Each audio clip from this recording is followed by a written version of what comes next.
今仔日透早，高雄鹽埕是有一棟超過40年無人住的房仔厝崩起，懷疑是因為落雨造成的，加在無人受傷。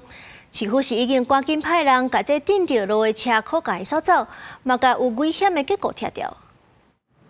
30透早，即間有鐵皮厝下的一座樓的厝，厝頂開始搖搖晃晃，無講1分鐘就規個崩倒來，附近的民眾攏驚一個。突然就瞬間有一個很大聲的聲音，持續大概5到6秒。倒去的厝的真濟差的結果，對着厝邊的厝出入真不方便，要對着歐多拜，好佳在無人受傷。開電是先斷電，不然他們沒有辦法清啊。機車給你公派呀？這是還有擋住我們的門。這個房子它門關着，而且裡面又沒有辦法進去，所以也不能強制的。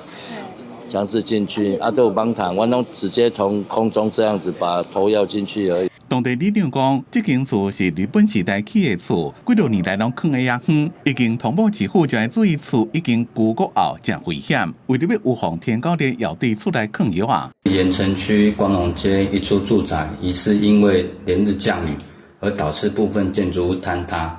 本局接獲通報後，有為艦隊立即前往勘查。市府講已經對倒去的厝較危險的暫存結構做安全防護措施，並且繼續監控。根據了解，倒去的這間厝的厝主已經請伊親友來到三港處理，一切廠商趕緊清理現場，協助處理相關的代誌。